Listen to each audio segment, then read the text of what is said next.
পলাবাৰী সমষ্টিৰ ৰামপুৰত প্ৰধানমন্ত্ৰী আৱাস যোজনাৰ গ্ৰামীণৰ অধীনত 3,88,358 গৰাকী হিতাধিকাৰীলৈ প্ৰথম কিস্তিৰ ধনৰাশিৰ অনুমোদন পত্ৰ বিতৰণ অনুষ্ঠানত মুখ্যমন্ত্ৰী ডক্টৰ হিমন্ত বিশ্ব শৰ্মা, পঞ্চায়ত আৰু গ্ৰামোন্নয়ন মন্ত্ৰী ৰঞ্জিত দাস আৰু হাজো সমষ্টিৰ বিধায়িকা সুমন হৰিপ্ৰিয়াৰ লগতে পলাবাৰী সমষ্টিৰ বিধায়ক হেমাংগ ঠাকুৰীয়া উপস্থিত থাকে। প্ৰধানমন্ত্ৰী আৱাস যোজনাৰ আৰ্থ সামাজিক সমীক্ষা হৈছিল। 2018 চনত প্ৰধানমন্ত্ৰী আৱাস যোজনাৰ ঘৰৰ বাবে জিঅ' টেগিঙৰ ব্যৱস্থা হৈছিল আৰু দুইটা ব্যৱস্থাৰ জৰিয়তে আমি 26 লাখ নাম পৰিয়ালৰ নাম আমি তালিকাত সন্নিৱিষ্ট কৰিছিলোঁ। 20 লাখ লোকৰ ঘৰ দিয়া হ'ল বা ঘৰৰ নিৰ্মাণ কাম চলি আছে। আজি 3,88,000 পৰিয়ালক নতুনকৈ আমি প্ৰথম কিস্তিৰ ধন বেংকৰ জৰিয়তে পঠোৱাৰ ব্যৱস্থা কৰিলোঁ। এই বছৰৰ এপ্ৰিলৰ পৰা ছেপ্টেম্বৰ মাহৰ ভিতৰত আমি আৰু 3 লাখ মানুহক ঘৰ দিম, যাতে 26 লাখৰ তালিকাখন সম্পূৰ্ণ হৈ যায়।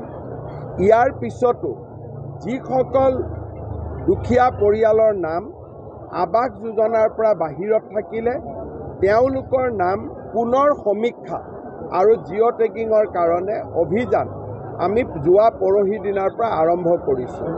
জীৱিকা সখী বাইদেউসকলে এই অভিযান আৰম্ভ কৰিছে। 27 তাৰিখে এই অভিযানৰ সামৰণি পৰিব।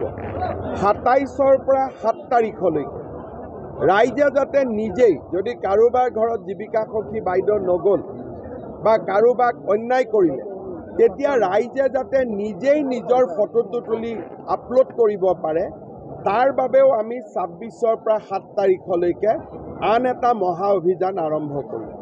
তাৰ পিছত যাৰ সঁচাকৈয়ে কেঁচা ঘৰ আছে প্ৰত্যেকগৰাকী মানুহৰ নামে আমি লিষ্টত সন্নিৱিষ্ট কৰিম আৰু পৰ্যায়ক্ৰমে তেওঁলোকক ঘৰ দিয়াৰ ব্যৱস্থা কৰিম।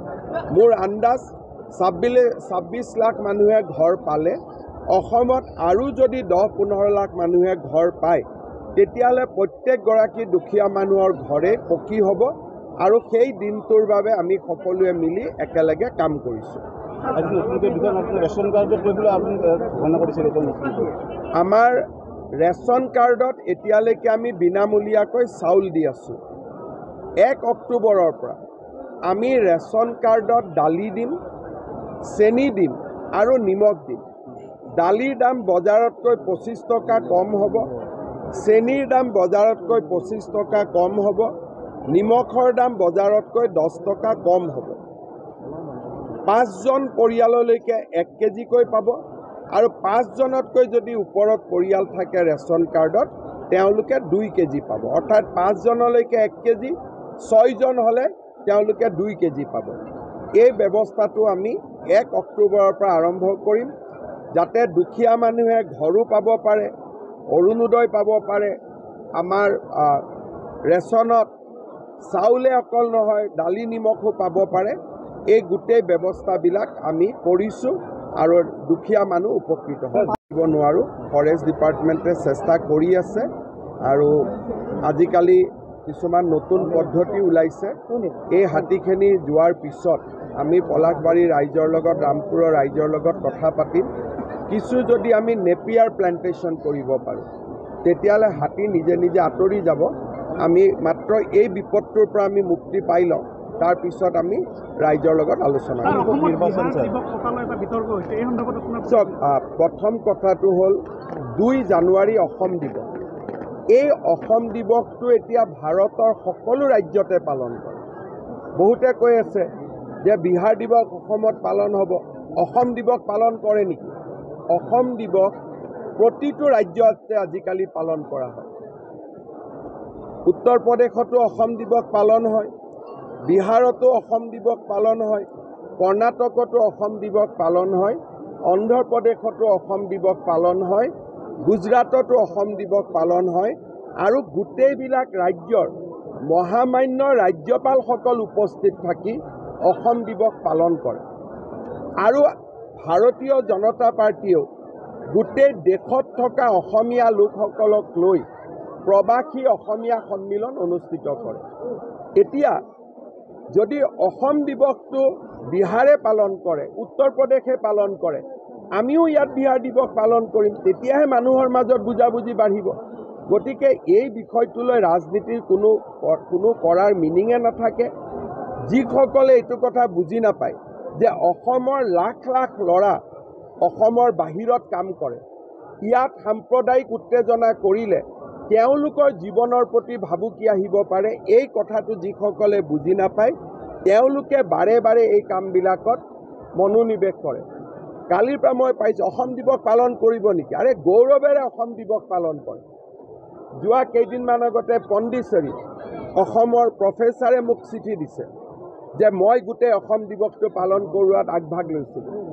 অসম দিৱস সকলোৱে পাতে, প্ৰত্যেকখন ৰাজ্যতে পাতে, আৰু বহুত দূতাবাসত অসম দিৱস পাতে, শ্ৰীলংকাৰ দূতাবাসত অসম দিৱস পাতে।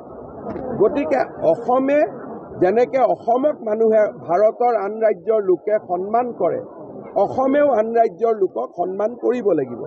তিনিচুকীয়াত পাতা নাপাতাটো বেলেগ কথা, মই সেইটো বিতৰ্কত নাযাওঁ। তিনিচুকীয়াত পাতক, গুৱাহাটীত পাতক, য'ত পাতক পাতক, কিন্তু যেতিয়ালৈকে বিহাৰ ৰাজভৱনত অসম দিৱস পালন হ'ব, ময়ো অসমত বিহাৰ দিৱস পালন কৰাত তাত কোনো যুক্তি বিৰোধিতা কৰাৰ মই কোনো যুক্তিয়ে দেখা নাপাওঁ। এনেকৈ আমাৰ অসমক এটা যে আমি খুব সীমিত এনেকুৱা ধাৰণা এটা দিয়াৰ কাৰণে অসমত আজি ইমান দিনে উদ্যোগীসকল অহা নাছিল। আজি অসমীয়া বুলি ক'লে গোটেই ভাৰতত মানুহে সন্মান কৰে। আৰু যদি অসমৰ পৰা এইবিলাক মেছেজ যায় যে আমি বিহাৰীৰ এগেইনষ্টত, আমি মাৰোৱাৰীৰ এগেইনষ্টত, আমি গুজৰাটীৰ এগেইনষ্টত, আমি তামিলনাডুৰ এগেইনষ্টত, অসমৰ ল'ৰা ছোৱালীয়ে চাকৰি কেনেকৈ পাব বাহিৰত? গতিকে এই ধাৰণাবিলাকৰ পৰা আমি আঁতৰি অহাৰ সময় হৈছে। আৰু মই সকলোকে কৈছোঁ 2 জানুৱাৰী দিনটো সকলোৱে লক্ষ্য কৰিব, সকলো ৰাজ্যপালৰ টুইট চাব ভাৰতৰ। 2 জানুৱাৰী দিনটো ভাৰতৰ প্ৰত্যেকখন ৰাজ্যৰ ৰাজ্যপালে অসম দিৱস গৌৰৱেৰে সৈতে পালন কৰে। আৰু 2 জানুৱাৰীটো কিয় ভাৰতবৰ্ষই পালন কৰে? সেই দিনাখনেই চাওলাং চুকাফা আমাৰ অসমত প্ৰৱেশ কৰিছিল।